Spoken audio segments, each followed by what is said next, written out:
HCN ನ್ಯೂಸ್ಗೆ ಸ್ವಾಗತ. ನಾನು ಪ್ರಿಯಾ. ಈಗ ಹೆಡ್ಲೈನ್ಸ್. ಪರಿಸರ ಸ್ನೇಹಿ ಗೌರಿ ಗಣೇಶ ಹಬ್ಬ ಆಚರಣೆ, ಆಡಳಿತ ವರ್ಗದಿಂದ ಕರೆ. ಪಿಒಪಿ ಗಣೇಶ ಮೂರ್ತಿ ವ್ಯಾಪಾರ ಮಾಡಿದರೆ ಶಿಸ್ತು ಕ್ರಮ. ನಗರಸಭೆ ಆಯುಕ್ತ ನರಸಿಂಹಮೂರ್ತಿ ಎಚ್ಚರಿಕೆ. ದಿಂಡಘಟ್ಟ ಗ್ರಾಮದ ದಲಿತ ಕುಟುಂಬದ ವಾಸವಿದ್ದ 3 ಮನೆ ನೆಲಸಮ, ಕಾನೂನು ಕ್ರಮ ಕೈಗೊಂಡು ರಕ್ಷಣೆಗೆ ಕೀರ್ತಿ ಶ್ರುತಿ ಮನವಿ. ದಿಂಡಘಟ್ಟ ಗ್ರಾಮದಲ್ಲಿ ನೆಲಸಮ ಆಗಿರೋದು ಅನಧಿಕೃತ ಮನೆಗಳು. ಗ್ರಾಮ ಪಂಚಾಯಿತಿ ಅಧ್ಯಕ್ಷೆ ಭವ್ಯ ಪುರುಷೋತ್ತಮ್ ಹೇಳಿಕೆ. ಸಕಲೇಶಪುರ ಪುರಸಭೆ ಅಧ್ಯಕ್ಷ ಉಪಾಧ್ಯಕ್ಷ ಸ್ಥಾನಕ್ಕೆ ಚುನಾವಣೆ. ಜೆಡಿಎಸ್ ಪಕ್ಷದ ಜ್ಯೋತಿ ರಾಜ್ಕುಮಾರ್ ಅಧ್ಯಕ್ಷರಾಗಿ ಹಾಗೂ ಉಪಾಧ್ಯಕ್ಷರಾಗಿ ಝರೀನಾ ಆಯ್ಕೆ. ಚುನಾವಣೆಯಿಂದ ದೂರ ಉಳಿದು ಮೈತ್ರಿಗೆ ಎಳ್ಳು ನೀರು ಬಿಟ್ಟ ಬಿಜೆಪಿ ಸದಸ್ಯರು. ಸಾರ್ವಜನಿಕರು ಹಾಗೂ ವ್ಯಾಪಾರಸ್ಥರು ಪರಿಸರ ಸ್ನೇಹಿ ಗೌರಿ ಗಣೇಶ ಖರೀದಿ ಮಾಡಬೇಕು. ಏನಾದರೂ ಪಿಒಪಿ ಗಣೇಶ ಮೂರ್ತಿ ವ್ಯಾಪಾರ ಮಾಡೋದು ಕಂಡುಬಂದರೆ ಅವರ ವಿರುದ್ಧ ಯಾವುದೇ ಮುಲಾಜಿಲ್ಲದೆ ಶಿಸ್ತು ಕ್ರಮ ಜರುಗಿಸಲಾಗುವುದೆಂದು ನಗರಸಭೆ ಆಯುಕ್ತ ನರಸಿಂಹಮೂರ್ತಿ ಎಚ್ಚರಿಕೆ ನೀಡಿದರು. ಹಾಸನ ನಗರಸಭೆ ಕುವೆಂಪು ಸಭಾಂಗಣದಲ್ಲಿ ಸೋಮವಾರ ಸಂಜೆ ಕರೆಯಲಾಗಿದ್ದ ಗಣೇಶ ಮೂರ್ತಿ ವ್ಯಾಪಾರಸ್ಥರ ಸಭೆಯಲ್ಲಿ ಎಲ್ಲರ ಸಲಹೆ ಕೇಳಿ ನಂತರ ಮಾಧ್ಯಮದೊಂದಿಗೆ ಮಾತನಾಡಿದ ಅವರು, ಹಾಸನ ನಗರಸಭಾ ವ್ಯಾಪ್ತಿಯ ಸಾರ್ವಜನಿಕರಿಗೆ ಹಾಗೂ ಗೌರಿ ಗಣೇಶ ಮೂರ್ತಿಗಳ ತಯಾರಕರಿಗೆ ಮತ್ತು ಮಾರಾಟಗಾರರಿಗೆ ತಿಳಿಯಪಡಿಸುವುದೇನೆಂದರೆ, ಈ ಬಾರಿಯ ಗೌರಿ ಗಣೇಶ ಹಬ್ಬದಲ್ಲಿ ಪ್ಲಾಸ್ಟರ್ ಆಫ್ ಪ್ಯಾರಿಸ್ ಮತ್ತು ವಿಷಕಾರಿ ಬಣ್ಣ ಲೇಪನದ ಗೌರಿ ಗಣೇಶ ವಿಗ್ರಹಗಳನ್ನು ಸಂಪೂರ್ಣವಾಗಿ ಕಟ್ಟುನಿಟ್ಟಾಗಿ ನಿಷೇಧಿಸಲಾಗಿರುತ್ತದೆ. ಹಾಸನ ನಗರಸಭಾ ವ್ಯಾಪ್ತಿಯಲ್ಲಿ ಈ ಆದೇಶವನ್ನು ಉಲ್ಲಂಘಿಸುವ ಮತ್ತು ಜಲಮೂಲಗಳನ್ನು ಕಲುಷಿತಗೊಳಿಸುವವರ ವಿರುದ್ಧ ಪರಿಸರ ನಿಯಮಗಳ ಅನ್ವಯ ವಾಯು ಮತ್ತು ಕಾಯ್ದೆಯಡಿ ಕ್ರಿಮಿನಲ್ ಮೊಕದ್ದಮೆಗಳನ್ನು ದಾಖಲಿಸಲಾಗುವುದು. ಆದ್ದರಿಂದ ಪರಿಸರ ಸ್ನೇಹಿ ವಿಗ್ರಹಗಳನ್ನು ಮತ್ತು ಹಸಿರು ಪಟಾಕಿಗಳ ಬಳಕೆಯು ಸಾರ್ವಜನಿಕರ ಜವಾಬ್ದಾರಿ ಹಾಗೂ ಕಡ್ಡಾಯವಾಗಿ ಆಚರಣೆ ಮಾಡುವುದು. ಪಿಒಪಿ ವಿಗ್ರಹಗಳ ತಯಾರಿಕೆ, ಮಾರಾಟ, ಸಂಗ್ರಹಣೆ ಮತ್ತು ಸಾಗಾಣಿಕೆಯನ್ನ ಸಂಪೂರ್ಣವಾಗಿ ನಿಷೇಧಿಸಿದ್ದು, ಪಿಒಪಿ ವಿಗ್ರಹಗಳು ಕಂಡುಬಂದಲ್ಲಿ ಅಂತಹವರ ಮೇಲೆ ಕಠಿಣ ಕಾನೂನು ಕ್ರಮ ಜರುಗಿಸಲಾಗುವುದು ಎಂದರು. ಸಾರ್ವಜನಿಕರು ಹಾಗೂ ವ್ಯಾಪಾರಸ್ಥರು ಗಣಪತಿ ವಿಗ್ರಹ ಪ್ರತಿಷ್ಠಾಪನೆ ಮತ್ತು ಮಾರಾಟ ಮಾಡಲು ನಗರಸಭೆ ಕಚೇರಿಯಿಂದ ಕಡ್ಡಾಯವಾಗಿ ಅನುಮತಿಯನ್ನ ಪಡೆಯಬೇಕು. ಹಾಸನ ನಗರಸಭಾ ವ್ಯಾಪ್ತಿಯಲ್ಲಿ ಗೌರಿ ಗಣೇಶ ವಿಗ್ರಹಗಳ ವಿಸರ್ಜನೆಗಾಗಿ ತಾತ್ಕಾಲಿಕವಾಗಿ ನಗರಸಭೆಯಿಂದ ನೀರು ತುಂಬಿದ ಟ್ರ್ಯಾಕ್ಟರ್ಗಳ ವ್ಯವಸ್ಥೆ ಮತ್ತು ತಾತ್ಕಾಲಿಕ ಗುಂಡಿಗಳನ್ನು ಈ ಕೆಳಕಂಡ ಸ್ಥಳಗಳಲ್ಲಿ ಮಾಡಲಾಗಿದ್ದು, ಸಾರ್ವಜನಿಕರು ಗಣಪತಿ ವಿಗ್ರಹಗಳನ್ನು ಟ್ರ್ಯಾಕ್ಟರ್ಗಳಲ್ಲಿ ಹಾಗೂ ತಾತ್ಕಾಲಿಕ ಗುಂಡಿಗಳಲ್ಲಿ ವಿಸರ್ಜಿಸಿ ಜಲಮೂಲಗಳ ಸಂರಕ್ಷಣೆಗೆ ಸಹಕಾರ ನೀಡಬೇಕಾಗಿ ಕೋರಿದರು. ಇದರಲ್ಲಿ ಗಣಪತಿ ವಿಸರ್ಜನೆ ಮಾಡಲು ಅವಕಾಶ ಕೊಡಲಾಗಿದೆ. ಯಾವುದೇ ಕೆರೆ, ನದಿ, ಹೊಳೆಗಳಲ್ಲಿ ಗಣಪತಿ ವಿಸರ್ಜನೆ ಮಾಡಲು ಅವಕಾಶ ಇರೋದಿಲ್ಲ ಎಂದರು. ಇದೇ ವೇಳೆ ನಗರಸಭೆ ಪರಿಸರ ಇಂಜಿನಿಯರ್ ವೆಂಕಟೇಶ್, ಪ್ರಸಾದ್, ಮಂಜುನಾಥ್, ಆನಂದ್ ಸೇರಿದಂತೆ ಇತರರು ಉಪಸ್ಥಿತರಿದ್ದರು. HCN news Hassan. ಈ ದಿನ ನಾವು ಮೊನ್ನೆ ಜಿಲ್ಲಾಧಿಕಾರಿಗಳ ಆದೇಶದಂತೆ ಹಾಸನ ನಗರಸಭಾ ವ್ಯಾಪ್ತಿಯಲ್ಲಿ ಗಣಪತಿ ತಯಾರಕರು ಮತ್ತು ವಿತರಕರ ಸಂಘದ ಒಂದು ಸಭೆಯನ್ನು ಮಾಡಿದ್ದೀವಿ. ಹಾಸನ ನಗರಸಭೆ ವ್ಯಾಪ್ತಿಯಲ್ಲಿ ಯಾವುದೇ ಕಾರಣಕ್ಕೂ ರಾಸಾಯನಿಕಯುಕ್ತ ಪಿಒಪಿ ಗಣಪತಿಗಳನ್ನು ತಯಾರು ಮಾಡೋದು ಮತ್ತು ಮಾರಾಟ ಮಾಡೋದನ್ನ ಸಂಪೂರ್ಣವಾಗಿ ನಿಷೇಧ ಮಾಡಲಾಗಿದೆ ಅಂತ ನಾವು ತಿಳಿಸಿದ್ದೀವಿ. ಯಾರಾದರೂ ಮತ್ತೆ ಅದನ್ನು ತಯಾರು ಮಾಡೋದು ಮತ್ತು ಮಾರಾಟ ಮಾಡೋದನ್ನ ಕಂಡು ಬಂದರೆ ಅವ್ರ ಮೇಲೆ ನಿರ್ದಾಕ್ಷಿಣ್ಯವಾಗಿ ಕಾನೂನು ಕ್ರಮವನ್ನು ಜರುಗಿಸ್ತೀವಿ ಅಂತಲೂ ಸಹ ತಿಳಿಸಿದ್ವಿ. ಜೊತೆಗೆ ಅವರು ಮಣ್ಣಿನ ಗಣಪ ಮತ್ತು ಅರಿಶಿನ ಗಣಪವನ್ನು ತಯಾರು ಮಾಡಬೇಕು. ಪರಿಸರ ಸ್ನೇಹಿ ಗಣಪತಿನ ತಯಾರು ಮಾಡಬೇಕು. ಆ ಮೂಲಕ ಜಲಮಾಲಿನ್ಯ, ವಾಯು ಮಾಲಿನ್ಯ, ಪರಿಸರ ಮಾಲಿನ್ಯವನ್ನು ತಡೆಗಟ್ಟಲಿಕ್ಕೆ ಸಹಕರಿಸಬೇಕು ಅಂತ ಅವ್ರಿಗೆ ಈ ದಿನ ನಾವು ತಿಳಿಸ್ಕೊಟ್ಟಿದ್ದೀವಿ. ವಾಸವಿದ್ದ ಗುಡಿಸಲು ಮನೆಗಳನ್ನು ಜೆಸಿಬಿ ಯಂತ್ರದಿಂದ ಧ್ವಂಸ ಮಾಡಿದ್ದು ನಮಗೆ ವಾಸಕ್ಕೆ ಯಾವುದೇ ಮನೆ ಇಲ್ಲದಂತಾಗಿದ್ದು, ಕಾರಣಕರ್ತರ ಮೇಲೆ ಕಾನೂನು ಕ್ರಮ ಕೈಗೊಂಡು ರಕ್ಷಣೆ ಕೊಡಿಸುವಂತೆ ಮನವಿ ಮಾಡಿದರು. ಹಾಸನದಲ್ಲಿ ಸೋಮವಾರ ಮಾತನಾಡಿ, ಆಲೂರು ತಾಲೂಕಿನ ಪಾಳ್ಯ ಹೋಬಳಿ ದಿಂಡಘಟ್ಟ ಗ್ರಾಮದ ಸರ್ವೆ ನಂಬರ್ 1ರಲ್ಲಿ ಗುಡಿಸಲು ನಿರ್ಮಿಸಿಕೊಂಡು ವಾಸಿಸುತ್ತಿದ್ದು, ಇದರ ಬಗ್ಗೆ ವಾಸಸ್ಥಳ ದೃಢೀಕರಣ ಪತ್ರವನ್ನು ಸಹ ಪಡೆದಿರುತ್ತೇನೆ. ಸದರಿ ದೃಢೀಕರಣ ಪತ್ರದ ಸಂಖ್ಯೆ ಪಡೆದುಕೊಂಡಿರುತ್ತೇನೆ ಹಾಗೂ ಕಂದಾಯವನ್ನು ಪಾವತಿಸಿರುತ್ತೇನೆ. ಗುಡಿಸಲುಗಳನ್ನು ನಿರ್ಮಿಸಿಕೊಂಡಿದ್ದು ನಾವು ಕೂಲಿ ಕೆಲಸ ಮಾಡಿಕೊಂಡು ಜೀವನ ಸಾಗಿಸುತ್ತಿದ್ದು, ಗುಡಿಸಲು ಬಿಟ್ಟರೆ ನಮ್ಮ ಕುಟುಂಬದ ವಾಸಕ್ಕೆ ಯಾವುದೇ ವಸತಿ ಸೌಕರ್ಯ ಇರೋದಿಲ್ಲ. ಎಂದಿನಂತೆ ಕೂಲಿ ಕೆಲಸಕ್ಕೆ ಮನೆಯಿಂದ ಹೊರ ಹೋಗಿದ್ದ ಸಂದರ್ಭ ಸಾಯಂಕಾಲ ಪಾಳ್ಯ ಪಂಚಾಯಿತಿಯ ಗುಮಾಸ್ತ, ವಾಟರ್ಮ್ಯಾನ್ ಹಾಗೂ ಇವರ ಜೊತೆ ಇನ್ನೂ 5 ರಿಂದ 6 ಜನಗಳ ಗುಂಪನ್ನ ಕಟ್ಟಿಕೊಂಡು 2 ಕಾರಿನಲ್ಲಿ ಬಂದು 2 ಜೆಸಿಬಿ ಯಂತ್ರವನ್ನ ತಂದು ನಮ್ಮ ಗುಡಿಸಲನ್ನ ನೆಲಸಮ ಮಾಡಿದ್ದಾರೆ. ಈ ಸಮಯದಲ್ಲಿ ಅಕ್ಕಪಕ್ಕದವರು ನಮಗೆ ಕರೆ ಮಾಡಿ ತಿಳಿಸಿದ್ದು, ನಾವು ಸ್ಥಳಕ್ಕೆ ಬಂದ ಸಮಯ ನೀವು ಇಲ್ಲಿದ್ರೆ ನಿಮ್ಮನ್ನು ಕೊಲ್ತೇವೆ ಎಂದು ಹೆದರಿಸಿ ಹೋಗಿದ್ದಾರೆ. ನಮ್ಮ ಕುಟುಂಬಗಳಿಗೆ ವಾಸಕ್ಕೆ ಯಾವುದೇ ಮನೆ ಇಲ್ಲದಂತಾಗಿರೋದ್ರಿಂದ ದಿಕ್ಕೆ ತೋಚದಂತಾಗಿದೆ. ದಯವಿಟ್ಟು ಇವರ ಮೇಲೆ ಸೂಕ್ತ ಕಾನೂನು ಕ್ರಮ ಜರುಗಿಸಿ ಇವರಿಂದ ರಕ್ಷಣೆ ಕೊಡಿಸಬೇಕಾಗಿ ಮನವಿ ಮಾಡಿದರು. ಪತ್ರಿಕಾಗೋಷ್ಠಿಯಲ್ಲಿ ಶ್ರುತಿ, ರೂಪಾ, ರಾಜೇಶ್, ಉದಯ್ ಕುಮಾರ್ ಸೇರಿದಂತೆ ಇನ್ನಿತರರು ಉಪಸ್ಥಿತರಿದ್ದರು. HCN news Hassan. ಮಗಳು ಶ್ರುತಿ ಅಂತ ಇವರು ಒಂದು 30 ವರ್ಷದಿಂದ ಅಲ್ಲೇ ವಾಸ ಇದ್ದು, ಇವಾಗ ಇವರು ಆ ಜಾಗದಲ್ಲಿ ಒಂದು ಮನೆ ಕಟ್ಕೊಂಡಿದ್ದಾರೆ. ಹಂಗೆ ಪಾಳ್ಯ ಹೋಬಳಿ ದಿಂಡಘಟ್ಟ ಗ್ರಾಮ ಸರ್ವೆ ನಂಬರ್ 1ರಲ್ಲಿ ಅದು 57 and 59 ಅರ್ಜಿ ಹಾಕಿದ್ದಾರೆ. ಇಷ್ಟು ವರ್ಷದಿಂದ ಕಂದಾಯ ಕಟ್ಟಿದ್ದಾರೆ. 23ನೇ ಸಾಲಲ್ಲೂ ಕಂದಾಯ ಕಟ್ಟಿದ್ದಾರೆ. ಇವಾಗ ನಿನ್ನೆ ಒಂದು 15 ದಿನದಿಂದ ನಮಗೆ ಧಮಕಿಗಳು ಬರ್ತಿದ್ದಾವೆ. ಮನೆ ಕಟ್ಟಬೇಡಿ, ನಿಲ್ಲಿಸಿ, ಇಲ್ಲಿ ಹೊಡೆದಾಕ್ತೀವಿ ಅಂತ ಎಲ್ಲ. ಅದು KM ಮಂಜಣ್ಣ ಅವ್ರ ಮಗ ಪುರುಷೋತ್ತಮ್ KM ಪಾಳ್ಯ ಪಂಚಾಯತಿ ಅಧ್ಯಕ್ಷರವರು, ಅವ್ರ ಮಿಸಸ್ ಅಧ್ಯಕ್ಷರಾಗಿದ್ದಾರೆ. ಅವರೇ ಒಂದು 15-20 ದಿನದಿಂದ ಧಮಕಿ ಹಾಕಿದ್ದಾರೆ ನಮಗೆ, ಮನೆ ಕಟ್ಟಬೇಡಿ, ನಿಲ್ಲಿಸಿ, ಈ ಥರ. ನಿನ್ನೆ ಪೊಲೀಸ್ ಸ್ಟೇಷನ್ಗೆ ಹೋಗಿ ನಾವು 6 ಗಂಟೆಗೆ ಕಂಪ್ಲೇಂಟ್ ಕೊಡೋಕೆ ಹೋದ್ರು. ಪೊಲೀಸ್ನವರು ಸಮೇತ ನಮಗೆ ಹೇಳ್ತಾರೆ, ನೀವು ಮನೆ ಕಟ್ಟಿರೋದು ತಪ್ಪು ಗೋಮಾಳ ಜಾಗದಲ್ಲಿ. ಪೊಲೀಸ್ನವರು ನಮ್ಮ ಹತ್ರ ಇದುವರೆಗೂ ಬಂದಿಲ್ಲ. ಆಲೂರು ತಾಲೂಕು ಪಾಳ್ಯ ಹೋಬಳಿ ದಿಂಡಘಟ್ಟ ಗ್ರಾಮ ಪಂಚಾಯಿತಿ ವ್ಯಾಪ್ತಿಗೆ ಬರುವ ದಿಂಡಘಟ್ಟ ಗ್ರಾಮದಲ್ಲಿ ನೆಲಸಮ ಮಾಡಿರುವುದು ಅನಧಿಕೃತ ಮನೆಗಳಾಗಿದೆ ಎಂದು ಪಾಳ್ಯ ಗ್ರಾಮ ಪಂಚಾಯಿತಿ ಅಧ್ಯಕ್ಷೆ ಭವ್ಯ ಪುರುಷೋತ್ತಮ್ ತಿಳಿಸಿದರು. ಹಾಸನದಲ್ಲಿ ಮಂಗಳವಾರ ಮಾತನಾಡಿದ ಅವರು, ಸರ್ಕಾರಿ ಗೋಮಾಳ ಜಮೀನಲ್ಲಿ ಅನಧಿಕೃತವಾಗಿ ಕಟ್ಟಿರುವ ಕಟ್ಟಡದ ಬಗ್ಗೆ ಮಾತನಾಡಿ, ಕಳೆದ 1 ದಿನದ ಹಿಂದೆ ನಡೆದ ಪತ್ರಿಕಾಗೋಷ್ಠಿಯಲ್ಲಿ ಗ್ರಾಮದ ಕೆಲವರು ದುರುದ್ದೇಶದಿಂದ ಶ್ರುತಿ ಜೊತೆ ಬಂದು ಹೇಳಿಕೆ ನೀಡುವಾಗ ಕಟ್ಟಿದ ಮನೆಗಳನ್ನು ನೆಲಸಮ ಮಾಡಿದ್ದಾರೆ ಎಂದು ಆರೋಪ ಮಾಡಿದ್ದಾರೆ. ಆದರೆ ಮನೆ ನೆಲಸಮ ಆಗಿರೋದಕ್ಕೂ ನಮಗೂ ಯಾವುದೇ ಸಂಬಂಧ ಇಲ್ಲ ಎಂದು ಸ್ಪಷ್ಟಪಡಿಸಿದರು. ಅವರ ಜಾಗ ಇಲ್ಲದಿದ್ರೂ ಭೂ ಕಬಳಿಕೆಗಾಗಿ ಸುಳ್ಳು ಹೇಳಿಕೆ ನೀಡಿದ್ದಾರೆ. ಸರ್ಕಾರಿ ಗೋಮಾಳ ಜಾಗದಲ್ಲಿ ಅಕ್ರಮ ಪ್ರವೇಶ ಮಾಡಿರುವ ಅವರು ಮನೆ ನಿರ್ಮಾಣ ಮಾಡಿ ಬೆಲೆ ಬಾಳುವ ಜಾಗವನ್ನು ತಮ್ಮ ಹೆಸರಿಗೆ ಮಂಜೂರು ಮಾಡಿಕೊಳ್ಳಲು ಹುನ್ನಾರ ಮಾಡಿದ್ರು. ಅದೇ ಸರ್ಕಾರಿ ಜಾಗವನ್ನು ಉಳಿಸಬೇಕೆಂಬ ಸಾರ್ವಜನಿಕರ ದೂರನ್ನು ಆಧರಿಸಿ ಸಭೆಯಲ್ಲಿ ಚರ್ಚಿಸಿ ಸರ್ಕಾರಿ ಜಾಗವನ್ನು ಉಳಿಸುವ ಸಲುವಾಗಿ ಗ್ರಾಮ ಪಂಚಾಯಿತಿ ವತಿಯಿಂದ ತೀರ್ಮಾನ ಕೈಗೊಳ್ಳಲಾಗಿದೆ ಎಂದರು.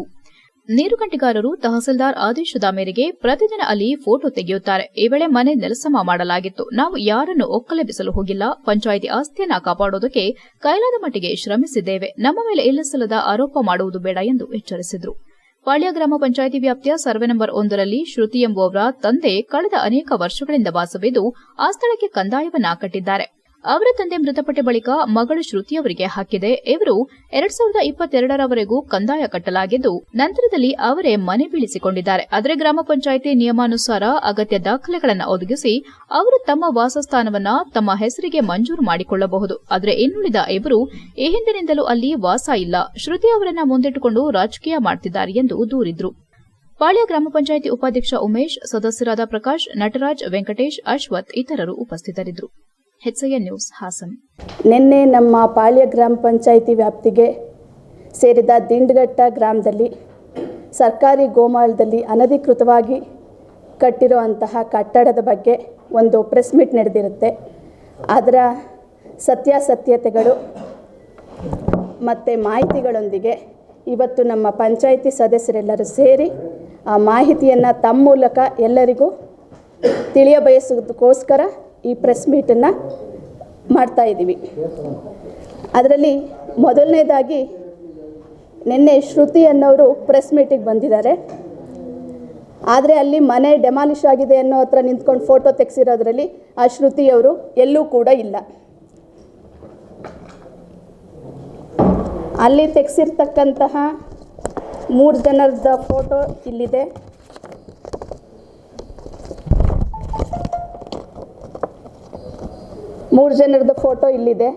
ಅವರೇ ಶೇರ್ ಮಾಡಿರೋವಂಥ ಫೋಟೋಗಳಿದ್ದು. ಇದರಲ್ಲಿ ಎಲ್ಲೂ ಸಹ ನಿನ್ನೆ ಬಂದಿರತಕ್ಕಂಥ ಶ್ರುತಿಯವ್ರದ್ದು ಫೋಟೋ ಇಲ್ಲ. ಮನೆ ಇದಾಗಿದೆ, ಡೆಮಾಲಿಷ್ ಆಗಿದೆ ಅಂತ ಬಂದಿರೋರ್ದು ಫೋಟೋ ಶ್ರುತಿಯವ್ರದ್ದಿಲ್ಲ. ಅವ್ರದ್ದು ಮನೆ ಇತ್ತು ಯಾವಾಗ 2021-22ನೇ ಇಸ್ವಿ ಹಿಂದೆ ಇದ್ದಂಥದ್ದಕ್ಕೆ ಕಂದಾಯ ಕಟ್ಟಿದ್ದಾರೆ. ನಮ್ಮ ಪಂಚಾಯಿತಿಯಲ್ಲಿ ದಾಖಲಾತಿ ಇದೆ. ನಿನ್ನೆ ಒಂದು ದಾಖಲಾತಿನ ಅವರು ಪ್ರೊಡ್ಯೂಸ್ ಮಾಡ್ತಾರೆ, ಕಂದಾಯ ಕಟ್ಟಿದ್ದೀವಿ ಪಂಚಾಯಿತಿಯಲ್ಲಿ ಅಂತ. ಅದು ಹೌದು, ಅದು 21-22ನೇ ಇಸ್ವಿ ಹಿಂದೆ ಕಟ್ಟಿರೋವಂಥದ್ದು. 23ನೇ ಇಸ್ವಿಯಲ್ಲಿ ಅದು ನೆಲಸಮ ಆಗಿದೆ. ಅದ್ರ ಜೊತೆಗೆ ವರದಿ ಕೂಡ ಹಾಕಿದ್ದಾರೆ ಪಂಚಾಯಿತಿ ವತಿಯಿಂದ. ಅಲ್ಲಿ ಕಂದಾಯ ವಸೂಲಿ ಮಾಡೋಕ್ಕೆ ಹೋದಾಗ ಯಾವುದೇ ಥರದ ಮನೆ ಇರೋದಿಲ್ಲ ಅನ್ನೋದಕ್ಕೆ ದಾಖಲೆನೂ ಸಮೇತ ಇದೆ. ಅದೇ ರೀತಿ ನಿನ್ನೆ ಇವರು 3 ಜನ ಫೋಟೋ ತೆಗೆಸ್ಕೊಂಡಿರೋರು ಆ ಮನೆ ಮುಂದೆ, ಇವರು ಯಾರು ನಿರ್ಗತಿಕರು ಅಲ್ಲ, ನಿರಾಶ್ರಿತರು ಅಲ್ಲ, ಯಾರೂ ಅಲ್ಲ. ಇವರು ಅಬ್ನ ಗ್ರಾಮ ಪಂಚಾಯಿತಿಯಲ್ಲಿ ಸೇರಿರ್ತಕ್ಕಂತಹ ವಂಕ್ರಹಳ್ಳಿ ಗ್ರಾಮದಲ್ಲಿ ಇವರಿಗೆ ಮನೆಗಳಿದೆ. ಅದ್ರ ಮನೆಗಳದ್ದು ಫೋಟೋ ಸಮೇತ ಇಲ್ಲಿದೆ. HCN ನ್ಯೂಸ್ನಲ್ಲಿ ಈಗ ಒಂದು ಪುಟ್ಟ ಬ್ರೇಕ್.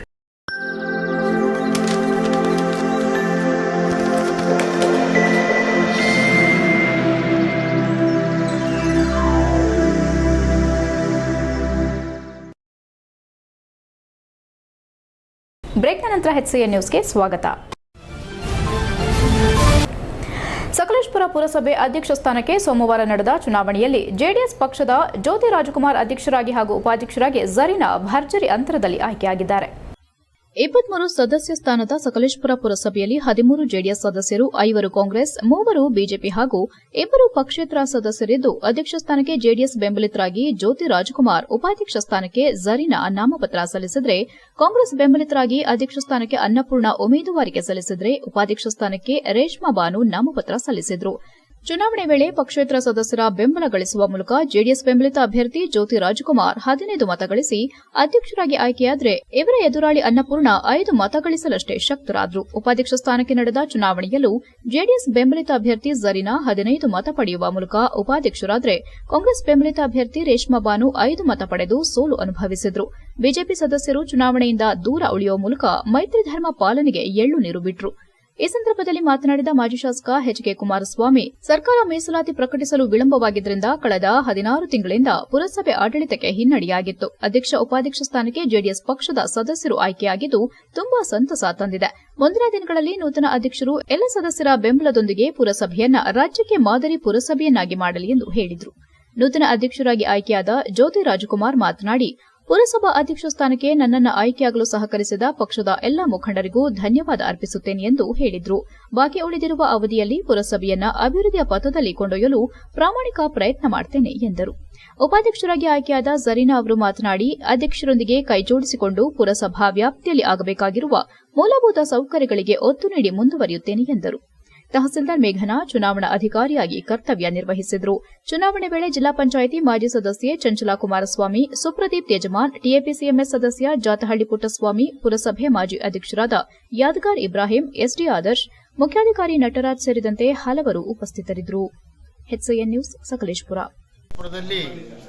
ಈ ದಿನ ನಡೆದಂತಹ ಪುರಸಭಾ ಅಧ್ಯಕ್ಷರು ಮತ್ತು ಉಪಾಧ್ಯಕ್ಷರ ಚುನಾವಣೆಯಲ್ಲಿ ನಮ್ಮ ಪಕ್ಷದ ಅಭ್ಯರ್ಥಿಗಳಾದಂಥ ಅಧ್ಯಕ್ಷ ಹುದ್ದೆಗೆ ಶ್ರೀಮತಿ ಜ್ಯೋತಿಯವರು ಮತ್ತು ಉಪಾಧ್ಯಕ್ಷ ಹುದ್ದೆಗೆ ಪಕ್ಷದ ಶ್ರೀಮತಿ ಝರೀನಾರವರು ಆಯ್ಕೆಯಾಗಿದ್ದಾರೆ. ಈ ಆಯ್ಕೆ ಮಾಡಿದ್ದಕ್ಕಾಗಿ ನಮ್ಮ ಪಕ್ಷದ ಎಲ್ಲ ಪುರಸಭಾ ಸದಸ್ಯರು ಮತ್ತು ಸಹಕರಿಸಿದಂತಹ ಉಳಿದ ಸಹ ಸದಸ್ಯರು, ಉಳಿದ ಪಕ್ಷಗಳ ಸದಸ್ಯರಿಗೂ ಕೂಡ ನಾನು ಕೃತಜ್ಞತೆಗಳನ್ನು ಸಲ್ಲಿಸ್ತಾ ಇದ್ದೇನೆ.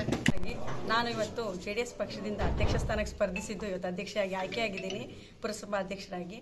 ಅದಕ್ಕೆ ಪ್ರಥಮವಾಗಿ ಕಾರಣವಾಗಿರುವಂತಹ ನಮ್ಮ ಪುರಸಭಾ ಸದಸ್ಯರು ಹಾಗೂ ನಮ್ಮ MLA ಸರ್ ಮತ್ತು ನಮ್ಮ ಶ್ರೀಮತಿ ಚಂಚಲಾ ಮೇಡಮ್ ಅವರು, ಮಾಜಿ ಜಿಲ್ಲಾ ಪಂಚಾಯತ್ ಸದಸ್ಯರು. ಪುರಸಭಾ ಅಧ್ಯಕ್ಷ ಉಪಾಧ್ಯಕ್ಷ ಸ್ಥಾನಕ್ಕೆ ನನ್ನನ್ನು ಉಪಾಧ್ಯಕ್ಷೆಯಾಗಿ ಆಯ್ಕೆ ಮಾಡಿದ ನಮ್ಮ ನೆಚ್ಚಿನ ಮಾಜಿ ಶಾಸಕರಾದ ಕುಮಾರಸ್ವಾಮಿ ಸರ್ ಹಾಗೂ ಚಂಚಲಾ ಮೇಡಮ್ಗೂ ಹೃದಯಪೂರ್ವಕ ಧನ್ಯವಾದಗಳು. ಹಾಗೆ ನನ್ನ ಎಲ್ಲ ಗೌರವಾನ್ವಿತ ಸದಸ್ಯರುಗಳಿಗೆ ಮೊದಲನಾಗಿ ತುಂಬ ಥ್ಯಾಂಕ್ಸ್, ಹೃದಯಪೂರ್ವಕ ಧನ್ಯವಾದಗಳು. ಹಾಗೆ ನನ್ನ JDS ಎಲ್ಲ ಮುಖಂಡರಿಗೂ ಸ್ವಾಮಿ ಸರ್. ಶ್ರೀಕೃಷ್ಣ ಜನ್ಮಾಷ್ಟಮಿ ಅಂಗವಾಗಿ ಬೇಲೂರು ಪಟ್ಟಣದ ನೆಹರು ನಗರದಲ್ಲಿರುವ ದಿವ್ಯ ಆಂಗ್ಲ ಮಾಧ್ಯಮ ಶಾಲೆಯಲ್ಲಿ ಮಕ್ಕಳಿಗಾಗಿ ಆಯೋಜಿಸಿದ್ದ ಶ್ರೀಕೃಷ್ಣ ಹಾಗೂ ರಾಧೆಯರ ವೇಷಭೂಷಣ ಸ್ಪರ್ಧೆಯಲ್ಲಿ ಜಾತಿ ಧರ್ಮ ಎನ್ನದೇ ಭಾಗವಹಿಸಿದ್ದ ಎಲ್ಲ ಮಕ್ಕಳು ವಿವಿಧ ವೇಷಭೂಷಣದಿಂದ ನೆರೆದಿದ್ದವರ ಮನಸೂರೆಗೊಳಿಸಿದರು. ದಿವ್ಯ ವಿದ್ಯಾಸಂಸ್ಥೆ ಸಂಸ್ಥಾಪಕ ಅಧ್ಯಕ್ಷ ಗೌಡೇಗೌಡ ಮಾತನಾಡಿ, ಶಾಲಾ ಮಕ್ಕಳಿಗೆ ಶಿಕ್ಷಣದೊಂದಿಗೆ ಪಠ್ಯೇತರ ಚಟುವಟಿಕೆಯಲ್ಲೂ ಭಾಗವಹಿಸುವಂತೆ, ಅವರಲ್ಲಿ ಲೋಕಜ್ಞಾನ ಹೆಚ್ಚುವಂತೆ ಮಾಡುವುದು ನಮ್ಮ ಉದ್ದೇಶ. ಈ ಹಿನ್ನೆಲೆ ಪ್ರತಿ ವರ್ಷ ಮಕ್ಕಳ ಪ್ರತಿಭೆಯನ್ನು ಗುರುತಿಸುವ ನಿಟ್ಟಿನಲ್ಲಿ ವಿವಿಧ ಕಾರ್ಯಕ್ರಮ ಮಾಡುತ್ತಿದ್ದೇವೆ. ಶ್ರೀಕೃಷ್ಣ ಜನ್ಮಾಷ್ಟಮಿ ಕೇವಲ ಹಿಂದೂಗಳಿಗಷ್ಟೇ ಅಲ್ಲದೆ ಮುಸ್ಲಿಂ ಮಕ್ಕಳು ಸಹ ಭಾಗವಹಿಸಿ ಸೌಹಾರ್ದತೆ ಮೆರೆದಿದ್ದಾರೆ. ಇಲ್ಲಿ ಯಾವುದೇ ಜಾತಿ ಧರ್ಮ ಎನ್ನದೆ ಎಲ್ಲರೂ ಒಂದೇ ಎಂಬ ಭಾವನೆಯಿಂದ ಪೋಷಕರು ಮಕ್ಕಳಿಗೆ ವೇಷಭೂಷಣದೊಂದಿಗೆ ಪ್ರೋತ್ಸಾಹಿಸುತ್ತಿರುವುದು ಶ್ಲಾಘನೀಯವಾಗಿದೆ. ಅವರವರ ಧರ್ಮಗಳು ಮನೆಗೆ ಮಾತ್ರ ಸೀಮಿತವಾಗಬೇಕೆಂಬುದನ್ನು ನಮ್ಮ ಶಾಲೆಯ ಪೋಷಕರು ತೋರಿಸಿಕೊಟ್ಟಿದ್ದಾರೆ. ಜೊತೆಗೆ ಮನುಷ್ಯನಲ್ಲಿ ದುರಾಸೆ ಎಲ್ಲೆ ಮೀರಿ ಸ್ವಾರ್ಥದಿಂದ ತುಂಬಿ ತೊಳುಕುತ್ತಿದೆ. ಅದರಿಂದ ಪ್ರತಿಯೊಬ್ಬರೂ ನಾವುಗಳು ಭಾರತೀಯರು, ನಾವೆಲ್ಲ ಒಂದೇ ಎಂಬುದನ್ನು ಅರಿತು ಜೀವನ ಸಾಗಿಸಬೇಕೆಂಬುದಕ್ಕೆ ಇಂದು ಮಕ್ಕಳು ಭಾಗವಹಿಸಿರುವುದೇ ಸಾಕ್ಷಿಯಾಗಿದೆ ಎಂದರು. ಪತ್ರಕರ್ತರ ಸಂಘದ ತಾಲೂಕು ಅಧ್ಯಕ್ಷೆ ವೈಆರ್ ಭಾರತಿಗೌಡ ಮಾತನಾಡಿ, ಇಂದು ಮಕ್ಕಳಿಗೆ ಸಂಸ್ಕಾರ ಮತ್ತು ಸಂಸ್ಕೃತಿ ಕಲಿಸುವುದು ಮನೆ ಮತ್ತು ಶಾಲೆಗಳಲ್ಲಿ ಎಂಬುದನ್ನು ದಿವ್ಯ ಶಿಕ್ಷಣ ಸಂಸ್ಥೆ ತೋರಿಸಿಕೊಟ್ಟಿದೆ. ಅಲ್ಲದೆ ದಿವ್ಯ ಆಂಗ್ಲ ಮಾಧ್ಯಮ ವಿದ್ಯಾಸಂಸ್ಥೆ ಇಂದು ಎಲ್ಲಾ ಶಿಕ್ಷಣ ಸಂಸ್ಥೆಗಳಿಗಿಂತಲೂ ಉತ್ತಮ ಹೆಸರು ಪಡೆದಿದೆ. ಶಿಕ್ಷಕರು ಮತ್ತು ಪೋಷಕರು ತಮ್ಮ ಮಕ್ಕಳಿಗೆ ಚಿಕ್ಕಂದಿನಿಂದಲೇ ನಾವೆಲ್ಲರೂ ಒಂದೇ ಎಂಬ ಭಾವನೆ ಮೂಡಿಸಿದರೆ ಅವರು ದೇಶದ ಉತ್ತಮ ಪ್ರಜೆಯಾಗ್ತಾರೆ ಎಂದರು. ಈ ವೇಳೆ ದಿವ್ಯ ಆಂಗ್ಲ ಮಾಧ್ಯಮ ವಿದ್ಯಾಸಂಸ್ಥೆ ಕಾರ್ಯದರ್ಶಿ ಆರ್ಟಿ ವನಜಾಕ್ಷಿ, ಪ್ರೌಢಶಾಲಾ ವಿಭಾಗದ ಮುಖ್ಯೋಪಾಧ್ಯಾಯ ಚೇತನ್, ಪ್ರಾಥಮಿಕ ಶಾಲಾ ಮುಖ್ಯೋಪಾಧ್ಯಾಯ ಉಮೇಶ್ ಸೇರಿದಂತೆ ಇತರರು ಹಾಜರಿದ್ದರು. HCN news Belur. ಆ ಸಂಸ್ಕಾರ ಬರಬೇಕು ಅಂತ ಹೇಳಿದ್ರೆ ಒಂದು ಮನೆಯಿಂದ, ಎರಡನೇದಾಗಿ ಶಾಲೆಗಳಿಂದ. ನಾವು ಚಿಕ್ಕ ಮಕ್ಕಳಿದ್ದಾಗ ಈ ಥರ ಸಂಸ್ಕಾರಗಳನ್ನ ಕಲಿಸಿದಾಗ ಅವರು ಮುಂದೆ ಓದಿನ ಜೊತೆಗೆ ಸಂಸ್ಕಾರನೂ ಬೆಳೆಸ್ಕೊತಾರೆ. ಕೃಷ್ಣ ಜನ್ಮಾಷ್ಟಮಿ ಅಂತ ಹೆಸರು ಬರೋ ಕಾರಣ ಕೃಷ್ಣ ಶ್ರಾವಣ ಮಾಸದ ಕೃಷ್ಣ ಪಕ್ಷದ ಅಷ್ಟಮಿ ಎಂದು ಜನನ ಮಾಡಿದ್ರಿಂದ ಅದಕ್ಕೆ ಆ ದಿನ ಕೃಷ್ಣ ಅಷ್ಟಮಿ ಅಂತ ಹೇಳಿ ಕೃಷ್ಣ ಹುಟ್ಟಿದ ದಿನಕ್ಕೆ ಸರ್ಕಾರದಿಂದ ಕಾರ್ಯಕ್ರಮ ಸಮೇತ ರೂಢಿಸ್ಕೊಂಡಿದ್ದಾರೆ. ಶಾಲೆಗಳಲ್ಲಿ ಮಕ್ಕಳಿಗೆ ನಾವು ಈ ಥರ ಅಧ್ಯಕ್ಷರು ಮಾತಾಡ್ತಾ ಹೇಳಿದ್ರು. ನಾನು ಬಂದಾಗ ನೋಡಿದೆ, ನಾನು ಸರ್ ಹತ್ರ ಹೇಳಿದೆ ಬಹುಮಾನ ಇಟ್ಟಿದ್ದೀರ ಅಂತ ಹೇಳಿ. ಹೌದು ಮೇಡಮ್ ಅಂತ ಹೇಳಿದ್ರು. ಮತ್ತೆ ಎಲ್ರಿಗೂ ಬಹುಮಾನ ಕೊಡ್ತೀನಿ ಅಂತ ಹೇಳಿದ್ರು. ನಾನು ಅನ್ನಿಸ್ತು 12 ವರ್ಷಗಳ ಕಾಲ ನಾವು ಇದನ್ನು ಸೆಲೆಬ್ರೇಟ್ ಮಾಡಲಿಲ್ಲ. 26 ವರ್ಷದಿಂದ ಈಚೆಗೆ ನಾವು ಪ್ರತಿ ವರ್ಷವೂ ಕೂಡ ನಾವು ಇದನ್ನ ಆಚರಣೆ ಮಾಡ್ತಾ ಬಂದಿದ್ದೀವಿ. ಇದು ಸರ್ಕಾರಿ ಕಾರ್ಯಕ್ರಮವೂ ಹೌದು. ಇದನ್ನ ಏನ್ ಮಾಡಿದ್ರು ಸರ್ಕಾರಿ ಕಾರ್ಯಕ್ರಮ. ನನಗೇನು ಸಂತೋಷ ಅಂದ್ರೆ ಇಲ್ಲಿ ನಮ್ಮ ಹಿಂದೂಗಳಿಗೆ ಮಾತ್ರ ಸೀಮಿತ ಆಗಿಲ್ಲ ಅನ್ನತಕ್ಕಂಥದ್ದನ್ನ ನಮ್ಮ ಮುಸ್ಲಿಂ ಬಾಂಧವರು ತೋರಿಸ್ಬಿಟ್ಟಿದ್ದಾರೆ. ನನ್ನ ಪೋಷಕ ವರ್ಗದವರು, ನನ್ನ ಅಕ್ಕ ತಂಗಿಯರು, ನನ್ನ ತಮ್ಮಂದಿರು, ಅವ್ರ ಮಕ್ಕಳಿಗೂ ಕೂಡ ಇವತ್ತು ಕೃಷ್ಣ ಪರಮಾತ್ಮನ ಒಂದು ವೇಷಭೂಷಣವನ್ನ, ರಾಧೆಯ ವೇಷಭೂಷಣವನ್ನು ಹಾಕೊಂಡು ಕರ್ಕೊಂಡು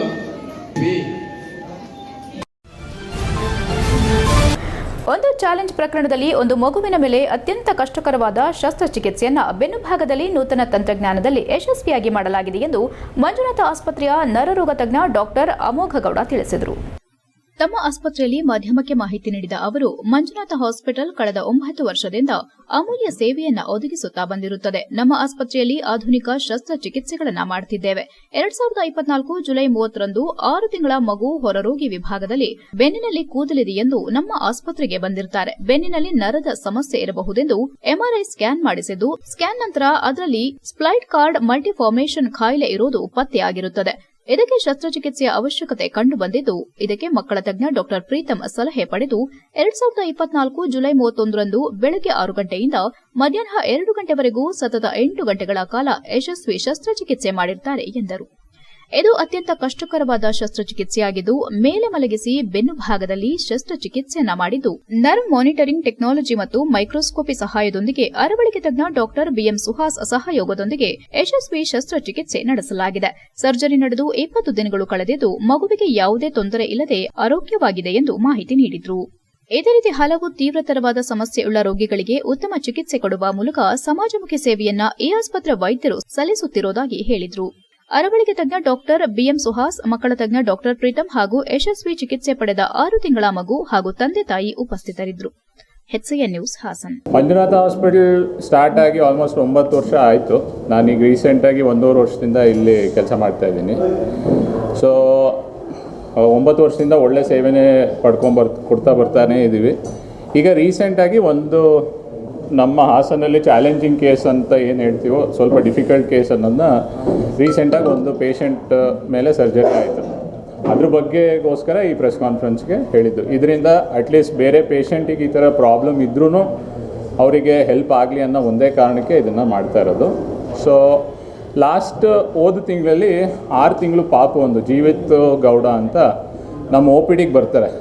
ಅವರಿಗೆ ಅಪ್ಪ ಅಮ್ಮ ಕರ್ಕೊಂಬಂದಿದ್ದ ಕಾರಣ ಒಂದೇ, ಬೆನ್ನಲ್ಲಿ ಕೂದಲು ಬೆಳೆದಿದೆ ಅಂತ ಒಂದೇ ಕಾರಣಕ್ಕೆ ನಮ್ಮ ಹತ್ರ ಕರ್ಕೊಂಬರ್ತಾರೆ. ಸೊ ನ್ಯೂರೋಸರ್ಜನ್ ಆಗಿ ನಮಗೆ ಅದರಲ್ಲಿ ಒಂದು ಸುಳುವು ಸಿಗುತ್ತೆ, ಬೆನ್ನಲ್ಲಿ ಅವರಿಗೆ ನರದ ಸಮಸ್ಯೆ ಇರ್ಬೋದು 6 ತಿಂಗಳು ಪಾಪುಲಿ. ಸೊ ಅದಕ್ಕೆ ಅದೇ ಥರ ಅವರಿಗೆ ಒಂದು MRI ಸ್ಕ್ಯಾನ್ ಮಾಡಿಸಿದಾಗ ಆ ಬೆನ್ನಲ್ಲಿ ಒಂದು ನರ ಬರೋದು 2 ನರ ಇರುತ್ತೆ. ಇದು ಹುಟ್ಟಿನಿಂದ ಬರೋ ಪ್ರಾಬ್ಲಮ್. ಸೊ 2 ನರ ಇರುತ್ತೆ. ಆ 2 ನರನ ಮಧ್ಯದಲ್ಲಿ ಒಂದು ಮೂಳೆ ಸ್ಪ್ಲಿಟ್ ಮಾಡಿರುತ್ತೆ. ಇದರಿಂದ ನರ ಜಖಮ್ ಆಗಿರುತ್ತೆ. ಸೊ ಅದಕ್ಕೆ ಟ್ರೀಟ್ಮೆಂಟಿಗೆ ನಾವು ಅವರಿಗೆ ಹೇಳ್ತೀವಿ. ಸೊ ಇದು ಟ್ರೀಟ್ಮೆಂಟ್ ಬಂದು ಅದಕ್ಕೆ ಸರ್ಜರಿನೇ ಆಗಬೇಕು. ಬಟ್ ಇದರಲ್ಲಿ 6 ತಿಂಗಳು ಪಾಪುಲಿ ನಾವು ಏನಕ್ಕೆ ಸರ್ಜರಿ ಮಾಡಬೇಕು ಅನ್ನೋದು ನಿಮ್ಗೆಲ್ಲರಿಗೂ ಒಂದು ಕುತೂಹಲ ಇರ್ಬೋದು. ಏನಕ್ಕೆ ಅಂದರೆ ಈಗ ಪಾಪುಗೆ ಎಲ್ಲ ಥರದ್ದು ಏನೇ ಸಮಸ್ಯೆ ಇರಲ್ಲ, ಎಕ್ಸೆಪ್ಟ್ ಅದೊಂದು ಬೆನ್ನಲ್ಲಿ ಕೂದಲು ಇರೋದು ಬಿಟ್ಟು. HCN ನ್ಯೂಸ್ನಲ್ಲಿ ಈಗ ಒಂದು ಪುಟ್ಟ ಬ್ರೇಕ್.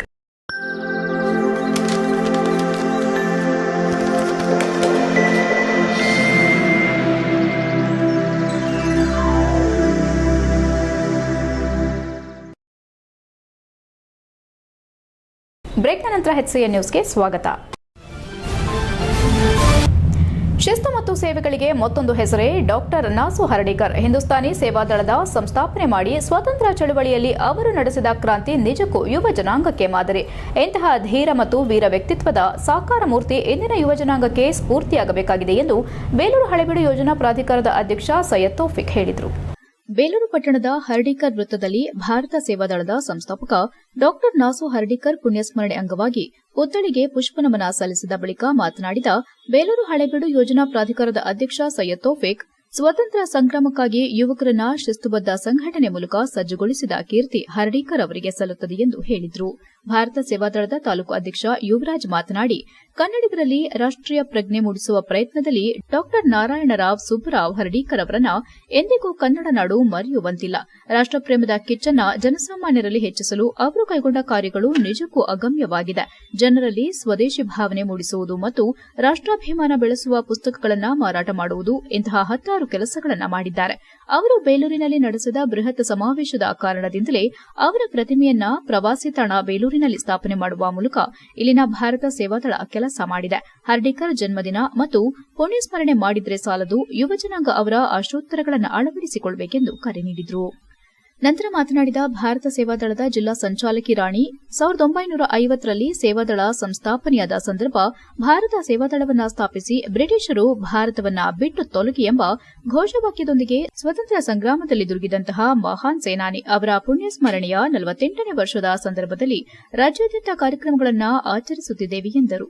ಈ ಸಂದರ್ಭದಲ್ಲಿ ಭಾರತ ಸೇವಾದಳದ ಜಿಲ್ಲಾ ಉಪಾಧ್ಯಕ್ಷ ಶಿಕ್ಷಕ ಕೇಶವೇಗೌಡ, ತಾಲೂಕು ಪತ್ರಕರ್ತರ ಸಂಘದ ಅಧ್ಯಕ್ಷೆ ವೈಆರ್ ಭಾರತಿಗೌಡ, ಪುರಸಭಾ ಸದಸ್ಯ ಭರತ್, ಯೂರೋಕಿಡ್ ಶಿಕ್ಷಣ ಸಂಸ್ಥೆ ಅಧ್ಯಕ್ಷ ರಂಗನಾಥ್, ನೂರ್ ಅಹಮದ್ ಸೇರಿದಂತೆ ಇನ್ನು ಮುಂತಾದವರು ಹಾಜರಿದ್ದರು. HCN news Belur. ಈ ದಿನ ಒಂದು ಹರ್ಡೀಕರ್ ಅವರ ಪುಣ್ಯಸ್ಮರಣ ದಿನವನ್ನು ಆಚರಿಸ್ತಾ ಇದ್ದೇವೆ. ಇಡೀ ರಾಜ್ಯಾದ್ಯಂತ ಎಲ್ಲ ಜಿಲ್ಲೆಗಳಲ್ಲೂ ಕೂಡ ಹರ್ಡೀಕರ್ ಜಯಂತಿಯನ್ನು, ಹರ್ಡೀಕರ್ ಪುಣ್ಯಸ್ಮರಣ ದಿನವನ್ನು ಆಚರಿಸ್ತಾ ಇದ್ದೇವೆ. ವಿಶೇಷ ಅಂತಂದರೆ 1950ರಲ್ಲಿ ಭಾರತ ಸೇವಾದಳ ಅಂತಕ್ಕಂಥದ್ದು ಸ್ಥಾಪನೆಯಾಗಿದೆ. ಬೇಲೂರಿನಲ್ಲಿ, ಹಾಸನ ಜಿಲ್ಲೆಯ ಬೇಲೂರಿನಲ್ಲಿ ಮೊಟ್ಟ ಮೊದಲಿಗೆ ಭಾರತ ಸೇವಾದಳ ಅಂತಕ್ಕಂಥದ್ದೇನು ಸ್ಥಾಪನೆಯಾಗಿದೆ. ಈ ಒಂದು ಸ್ಥಾಪನೆಯಾದ ನಂತರ ಏನು ಭಾರತ ಸೇವಾದಳದ ತಾಲೂಕು ಸಮಿತಿಯ ಎಲ್ಲ ಭಾರತ ಸೇವಾದಳದ ಹಿರಿಯ ಕಾರ್ಯಕರ್ತರು, ಅದರಲ್ಲೂ ನಾವು ಬೇಲೂರು ಕೃಷ್ಣಮೂರ್ತಿ ಅವರನ್ನು ನೆನೆಸ್ಕೊಳ್ಳೇಬೇಕು. ಈ ದಿವಸ ಹರ್ಡೀಕರ್ ಅವರ ಪ್ರತಿಮೆಯನ್ನು ಸ್ಥಾಪನೆ ಮಾಡ್ತಕ್ಕಂಥ ಸಮಯದಲ್ಲಿ ಹರ್ಡೀಕರ್ ಜಯಂತಿಯನ್ನು ಕಾರ್ಯಕ್ರಮ ಮಾಡ್ತಾ ಇರ್ಬೋದು ಅಥವಾ ಪುಣ್ಯಸ್ಮರಣ ದಿನವನ್ನು ಇಂದಿಗೆ ಅವರು ನಮ್ಮನ್ನಾಗಲಿ 48 ವರ್ಷಗಳಾಗಿದೆ. ಸ್ವತಂತ್ರ ಹೋರಾಟಗಾರರು, ಸೇವಾದಳ ಅಂತಕ್ಕಂಥ ಒಂದು ಶಿಸ್ತಿನ ಸಂಘಟನೆಯನ್ನು ಕಟ್ಟಬೇಕು ಅಂತ ಹೇಳಿ ಯಾವಾಗ ಬ್ರಿಟಿಷರು ನಮ್ಮ ಭಾರತ ಸಕಲೇಶಪುರದಲ್ಲಿ ಕಳೆದ 3-4 ದಿನಗಳಿಂದ ಸುರಿದ ಮಳೆಯಿಂದಾಗಿ ಆನೆಮಹಲ್ ಗ್ರಾಮ ಪಂಚಾಯಿತಿ ವ್ಯಾಪ್ತಿಯ ಚಿಕ್ಕ ಸತಿಗಾಲ್ ಗ್ರಾಮದ ದೇವರಾಜ್ ಎಂಬುವರ ವಾಸದ ಮನೆ ಗೋಡೆ ಅರ್ಧದಷ್ಟು ಬಿದ್ದು ಹೋಗಿದ್ದು, ಅದೃಷ್ಟವಶಾತ್ ಪ್ರಾಣಾಪಾಯದಿಂದ ಪಾರಾದ ಘಟನೆ ನಡೆದಿದೆ. ಸಕಲೇಶಪುರ ತಾಲೂಕಿನ ಆನೆಮಹಲ್ ಗ್ರಾಮ ಪಂಚಾಯಿತಿ ವ್ಯಾಪ್ತಿಯ ಚಿಕ್ಕ ಸತ್ತಿಗಾಲ್ ಗ್ರಾಮದ ದೇವರಾಜ್ ಅವರ ಮನೆ ಕಳೆದ 3-4 ದಿನಗಳಿಂದ ಸುರಿದ ಮಳೆಯಿಂದಾಗಿ ಮನೆಗೋಡೆ ಅರ್ಧದಷ್ಟು ಕುಸಿದು ಬಿದ್ದಿದ್ದು ಭಾರಿ ಅನಾಹುತದಿಂದ ಪಾರಾಗಿದ್ದಾರೆ. ಮನೆ ಗೋಡೆ ಬೀಳುವ ಸಂದರ್ಭ ದೇವರಾಜ್ ಅವರ ಕುಟುಂಬ ಕೂಲಿಗೆ ಹೋಗಿದ್ರು ಎಂದು ಹೇಳಲಾಗುತ್ತಿದ್ದು, ಮನೆಯೊಳಗೆ ಕುಟುಂಬದವರು ಇರುವಾಗ ಬಿದ್ದಿದ್ರೆ ಪ್ರಾಣಹಾನಿ ಸಂಭವಿಸುತ್ತಿದೆ ಎಂದು ಹೇಳಲಾಗುತ್ತಿದೆ. ಸದ್ಯ ಯಾವುದೇ ಪ್ರಾಣಾಪಾಯ ಎದುರಾಗಿಲ್ಲ ಎಂದು ಹೇಳಲಾಗಿದೆ. ಸಂಬಂಧಪಟ್ಟ ಅಧಿಕಾರಿಗಳು ಸ್ಥಳ ಪರಿಶೀಲನೆ ಮಾಡಿ ಸೂಕ್ತ ಪರಿಹಾರ ಒದಗಿಸಿಕೊಡಬೇಕಾಗಿ ದೇವರಾಜು ಮನವಿ ಮಾಡಿದ್ದಾರೆ. HCN news Sakleshpur.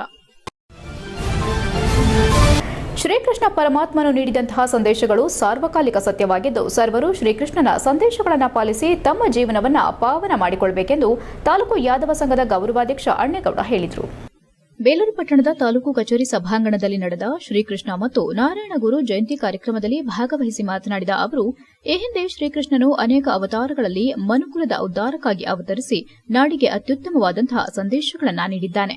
ಮನುಷ್ಯ ಜನ್ಮ ಉತ್ತಮವಾದಂತಹ ಜನ್ಮ. ಈ ಜನ್ಮದಲ್ಲಿ ಹುಟ್ಟಿದಂತಹ ನಾವುಗಳು ಕೊನೆ ತನಕವೂ ಕೂಡ ಪರೋಪಕಾರಿ, ಸಹಬಾಳ್ವೆ, ಸಾಮರಸ್ಯ ಕೊಡುವ ಮೂಲಕ ಇತರರಿಗೆ ಮಾದರಿಯಾಗಬೇಕು. ಅಸೂಯೆ, ದ್ವೇಷಗಳನ್ನು ಬಿಟ್ಟು ನಾವೆಲ್ಲರೂ ಒಂದೇ ಎಂಬ ಭಾವನೆ ಮೂಡಬೇಕೆಂಬ ನಿಟ್ಟಿನಲ್ಲಿ ಕೃಷ್ಣನ ಸಂದೇಶಗಳು ಇವತ್ತಿಗೂ ಕೂಡ ಸಾರ್ವಕಾಲಿಕ ಸತ್ಯವಾಗಿದೆ ಎಂದರು. ಬೇಲೂರು ತಾಲೂಕು ಕನ್ನಡ ಸಾಹಿತ್ಯ ಪರಿಷತ್ ಅಧ್ಯಕ್ಷ ಮಾನ ಮಂಜೇಗೌಡ ಮಾತನಾಡಿ, ನಾರಾಯಣಗುರು ಅವರ ಹುಟ್ಟುಹಬ್ಬವನ್ನು ಆಚರಿಸುತ್ತಿದ್ದೇವೆ. ಓರ್ವ ಸಮಾಜ ಸುಧಾರಕರಾಗಿ ಅವರನ್ನ ಕಂಡಾಗ ಅವರು ಒಂದು ಜಾತಿ ಧರ್ಮದ ಗುರುವಲ್ಲ, ಅವರು ಲೋಕಗುರು. ಅವರು ಹೇಳಿದ ಒಂದೇ ಜಾತಿ, ಒಂದೇ ಮತ, ಒಂದೇ ದೇವರು ಎನ್ನುವುದು ಮನುಷ್ಯ ಧರ್ಮದ ಸಾರ. ಎಂದು ನಾರಾಯಣ ಗುರುಗಳ ಜಾತಿ ನಮಗೆ ಮುಖ್ಯವಲ್ಲ, ಅವರ ನೀತಿ ಮುಖ್ಯ. ಚತುರ್ವರ್ಣ ವ್ಯವಸ್ಥೆಯ ಕರಾಳ ಕಥೆಯ ವಿರುದ್ಧದ ಹೋರಾಟವೇ ನಾರಾಯಣ ಗುರುಗಳ ಸಮಾಜ ಸುಧಾರಣೆ ನಿಜಕ್ಕೂ ಅಗಮ್ಯವಾಗಿದೆ ಎಂದರು. ಈ ಸಂದರ್ಭದಲ್ಲಿ ಉಪ ತಹಸೀಲ್ದಾರ್ ಅಶೋಕ್, ಶಿರಸ್ತೆದಾರ್ ರಂಗಸ್ವಾಮಿ, ಯಾದವ ಸಂಘದ ಗೌರವಾಧ್ಯಕ್ಷ ಕೃಷ್ಣಮೂರ್ತಿ, ಯಾದವ ಸಂಘದ ಅಧ್ಯಕ್ಷ ರಮೇಶ್, ಕಾರ್ಯಾಧ್ಯಕ್ಷ ನಾಗೇಶ್ ಯಾದವ್, ಶಿವಮರಿಯಪ್ಪ, ಸುರೇಶ್, ಕೇಶವಮೂರ್ತಿ, ತಾಲೂಕು ಅಂಗವಿಕಲರ ಸಂಘದ ಅಧ್ಯಕ್ಷ ಪುರುಷೋತ್ತಮ್ ಇನ್ನು ಮುಂತಾದವರು ಹಾಜರಿದ್ದರು. ಪರಿಪೂರ್ಣ ವ್ಯಕ್ತಿ, ಅನೇಕ ಕಷ್ಟ ಸುಖಗಳಲ್ಲಿ ಬೆಳೆದರೂ ಕೂಡ ಎಲ್ಲ ಸಮಸ್ಯೆಗಳಿಗೂ ಉತ್ತರವನ್ನು ಹೇಳ್ತಕ್ಕಂಥವನು, ಆದರ್ಶ ವ್ಯಕ್ತಿ. ಅವನ ಮಹಿಮೆ ಅಪಾರ. ಅವನು ಶತ್ರು ಸೈನಿಕರು ಎಷ್ಟೇ ಶತ್ರು ಪ್ರಬಲವಾಗಿದ್ದರೂ ಕೂಡ ಅವನಲ್ಲಿ ಏನಾದರೂ ಒಂದು ದೌರ್ಬಲ್ಯ ಇದ್ದೇ ಅಂತಕ್ಕಂಥ ಕಂಡಿಡಿಯ ಮಹಿಮೆ. ಶ್ರೀಕೃಷ್ಣ ಜನ್ಮಾಷ್ಟಮಿ ದಿನ ಮಾತನಾಡಿದ್ದಾರೆ. ಬಹಳ ಮುಖ್ಯವಾಗಿ ಎರಡೂ ಜಯಂತಿಗಳು ಇಲ್ಲಿ ಇರೋದ್ರಿಂದ ಇಬ್ಬರ ಬಗ್ಗೆನೂ ಕೂಡ ನಾವು ಮಾತಾಡಬೇಕಾಗುತ್ತೆ. ಈಗ ಶ್ರೀಕೃಷ್ಣನ ಬಗ್ಗೆ ಹೇಳುವಾಗ ಕೃತಯುಗ, ತ್ರೇತಾಯುಗ, ದ್ವಾಪರಯುಗ, ಕಲಿಯುಗ 4 ಯುಗಗಳನ್ನ ನಾವು ಪುರಾಣಗಳಲ್ಲಿ ಕಾಣ್ತೀವಿ. ಅದರಲ್ಲಿ ದ್ವಾಪರಯುಗದಲ್ಲಿ ಜನಿಸಿದಂತಹ ಶ್ರೀಕೃಷ್ಣ 8ನೇ ಅವತಾರವಾಗಿ ದಶಾವತಾರಗಳಲ್ಲಿ ಬಹಳ ಪ್ರಮುಖವಾಗಿರ್ತಕ್ಕಂಥ ವಿಶ್ವದ ಅವತಾರಗಳು ಕೂರ್ಮಾವತಾರ. ಬೇಲೂರು ಪಟ್ಟಣದ ಐಶ್ವರ್ಯ ಕಾರ್ತಿಕ್ ದಂಪತಿಯ 8 ತಿಂಗಳ ಕ್ರಿಷಾ ಎಂಬ ಹೆಣ್ಣು ಮಗುವಿಗೆ ಬೆಣ್ಣೆ ಕೃಷ್ಣನ ವೇಷ ಹಾಕುವ ಮೂಲಕ ಕೃಷ್ಣ ಜನ್ಮಾಷ್ಟಮಿಗೆ ವಿಶೇಷ ಮೆರುಗು ನೀಡಲಾಯಿತು. HCN news Belur. HCN ನ್ಯೂಸ್ನಲ್ಲಿ ಈಗ ಒಂದು ಪುಟ್ಟ ಬ್ರೇಕ್. ಹಾಸನದಲ್ಲಿ 28 ವರ್ಷಗಳಿಂದ ಜನತೆಗೆ ಅತ್ಯುತ್ತಮವಾದ ವೈದ್ಯಕೀಯ ಸೇವೆಯನ್ನು ನೀಡುತ್ತಿರುವ Hemavathi multi speciality hospital Hassan. ನಮ್ಮಲ್ಲಿ ದಿನದ 24 ಗಂಟೆಯೂ ಆಕ್ಸಿಡೆಂಟಲ್ ಇಂಜುರೀಸ್ ಮತ್ತು ಎಮರ್ಜೆನ್ಸಿ ಸರ್ವಿಸ್ಗಳನ್ನು ಹೊಂದಿದೆ. ಹೇಮಾವತಿ ಆಸ್ಪತ್ರೆಯ ಡಾಕ್ಟರ್ ನಿಖಿಲ್ ಆರ್ಭಟ್ ರವರು MS ಆರ್ಥೋಪೆಡಿಕ್ನಲ್ಲಿ ಚಿನ್ನದ ಪದಕ ಪಡೆದು ಸಿಂಗಾಪುರ್ ಜನರಲ್ ಹಾಸ್ಪಿಟಲ್ನಲ್ಲಿ ಫೆಲೋಶಿಪ್ ಇನ್ ಜಾಯಿಂಟ್ ರಿಪ್ಲೇಸ್ಮೆಂಟ್ ಸರ್ಜರಿಯ ಪದವಿ ಪಡೆದು ಸೇವೆಯನ್ನ ಸಲ್ಲಿಸಿರುತ್ತಾರೆ.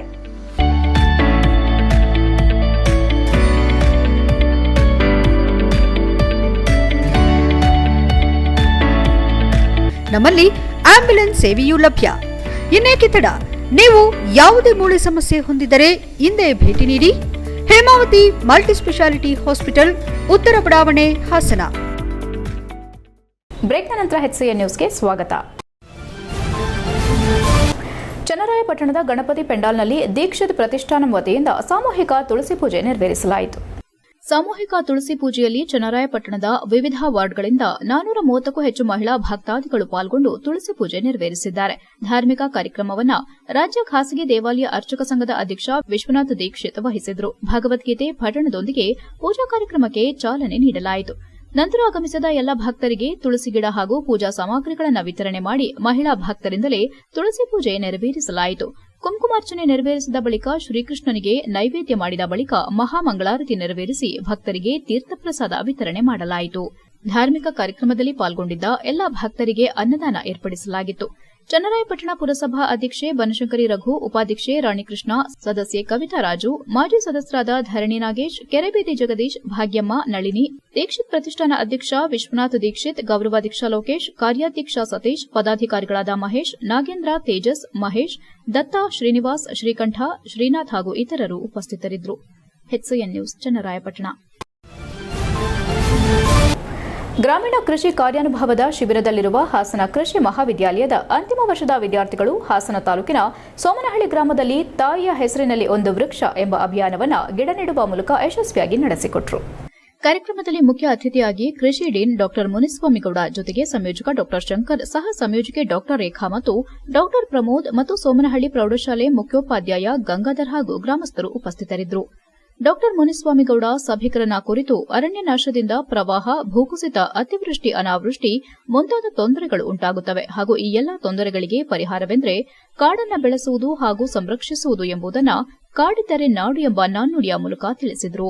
ವೈಜ್ಞಾನಿಕವಾಗಿ ದೇಶದಲ್ಲಿ 33% ಕಾಡಿನ ವಿಸ್ತೀರ್ಣವಿರಬೇಕು. ಆದರೆ ಪ್ರಸ್ತುತ ಅದು 21.7% ಇರುವುದಕ್ಕೆ ವಿಷಾದಿಸುತ್ತಾ ಕಾಡಿಗೆ ಹಾಗೂ ತಾಯಿಗೆ ಇರುವಂತಹ ಭಾವನಾತ್ಮಕ ಸಂಬಂಧದ ಬಗ್ಗೆ ವಿವರಿಸುತ್ತಾ ತಾಯಿಗೆ ಎಷ್ಟು ಪ್ರಾಮುಖ್ಯತೆ ಇದೆಯೋ ಕಾಡಿಗೂ ಅಷ್ಟೇ ಪ್ರಾಮುಖ್ಯತೆ ಇದೆ ಎಂದು ತಿಳಿಸಿಕೊಟ್ಟರು. ಕಾಡನ್ನು ರಕ್ಷಿಸುವುದು ಪ್ರತಿಯೊಬ್ಬ ಪ್ರಜೆಯ ಕರ್ತವ್ಯ. ಕಾಡಿನ ವಿಸ್ತೀರ್ಣವನ್ನು 33% ಹೆಚ್ಚಿಸಬೇಕಾದರೆ ತಾಯಿ ಹೆಸರಿನಲ್ಲಿ ಗಿಡ ನೆಡುವುದು ಬಹಳ ಮುಖ್ಯ ಹಾಗೂ ಹೀಗೆ ಕಾಡನ್ನು ಉಳಿಸಿದ್ರೆ ಮಾತ್ರ ಮುಂದಿನ ಪೀಳಿಗೆ ನೆಮ್ಮದಿಯಾಗಿ ಬದುಕಲು ಸಾಧ್ಯ ಎಂದು ತಮ್ಮ ಒಂದೆರಡು ಮಾತುಗಳ ಮೂಲಕ ಗ್ರಾಮಸ್ಥರು ಹಾಗೂ ವಿದ್ಯಾರ್ಥಿಗಳಲ್ಲಿ ಜಾಗೃತಿ ಮೂಡಿಸಿದರು. HCN news Hassan. ಕಾಡಿನ ಪ್ರಮಾಣ ಕಡಿಮೆ ಆಗ್ತದೆ ದಿನೇ ದಿನೇ. ಅದು ಈಗಿನ ಜನರೇಷನ್ ಅಂತೂ ಕಾಡನ್ನ ಅದರ ಬೆಲೆ ಅದರ ಒಂದು ಮಹತ್ವ ಗೊತ್ತಿಲ್ಲದೆ ತುಂಬ ನಾಶ ಮಾಡ್ತೇವೆ. ಅದರಿಂದ ನಾವು ನೋಡ್ತಾ ಇದ್ದೀವಿ, ಏನೋ ಲ್ಯಾಂಡ್ ಸ್ಲೈಡಿಂಗ್ ಆಗ್ತಾಯಿದೆ, ಪ್ರವಾಹ, ಕ್ಷಾಮ, ಧಾಮ, ಮತ್ತು ಅತಿವೃಷ್ಟಿ, ಅನಾವೃಷ್ಟಿ ಆಗ್ತಾಯಿದೆ, ಅನೇಕ ಸಮಸ್ಯೆಗಳಾಗ್ತದೆ. ಆದರೆ ನಾವು ಬೆಳೀತಕ್ಕಂಥ ಕೊನೆಯಲ್ಲಿ ಮತ್ತೊಮ್ಮೆ ಮುಖ್ಯಾಂಶಗಳು. ಪರಿಸರ ಸ್ನೇಹಿ ಗೌರಿ ಗಣೇಶ ಹಬ್ಬ ಆಚರಣೆ, ಆಡಳಿತ ವರ್ಗದಿಂದ ಕರೆ. ಪಿಒಪಿ ಗಣೇಶ ಮೂರ್ತಿ ವ್ಯಾಪಾರ ಮಾಡಿದರೆ ಶಿಸ್ತು ಕ್ರಮ, ನಗರಸಭೆ ಆಯುಕ್ತ ನರಸಿಂಹಮೂರ್ತಿ ಎಚ್ಚರಿಕೆ. ದಿಂಡಘಟ್ಟ ಗ್ರಾಮದ ದಲಿತ ಕುಟುಂಬದ ವಾಸವಿದ್ದ 3 ಮನೆ ನೆಲಸಮ, ಕಾನೂನು ಕ್ರಮ ಕೈಗೊಂಡು ರಕ್ಷಣೆಗೆ ಕೀರ್ತಿ ಶ್ರುತಿ ಮನವಿ. ದಿಂಡಘಟ್ಟ ಗ್ರಾಮದಲ್ಲಿ ನೆಲಸಮ ಆಗಿರೋದು ಅನಧಿಕೃತ ಮನೆಗಳು. ಗ್ರಾಮ ಪಂಚಾಯಿತಿ ಅಧ್ಯಕ್ಷೆ ಭವ್ಯ ಪುರುಷೋತ್ತಮ್ ಹೇಳಿಕೆ. ಸಕಲೇಶಪುರ ಪುರಸಭೆ ಅಧ್ಯಕ್ಷ ಉಪಾಧ್ಯಕ್ಷ ಸ್ಥಾನಕ್ಕೆ ಚುನಾವಣೆ, ಜೆಡಿಎಸ್ ಪಕ್ಷದ ಜ್ಯೋತಿ ರಾಜ್ಕುಮಾರ್ ಅಧ್ಯಕ್ಷರಾಗಿ ಹಾಗೂ ಉಪಾಧ್ಯಕ್ಷರಾಗಿ ಜರೀನಾ ಆಯ್ಕೆ. ಚುನಾವಣೆಯಿಂದ ದೂರ ಉಳಿದು ಮೈತ್ರಿಗೆ ಎಳ್ಳು ನೀರು ಬಿಟ್ಟ ಬಿಜೆಪಿ ಸದಸ್ಯರು. ಎಷ್ಟೊತ್ತು ನೀವು ನೋಡಿದ್ದು ಹಾಸನದ ಸುದ್ದಿ ಅಂದ್ರೆ HCN ನ್ಯೂಸ್.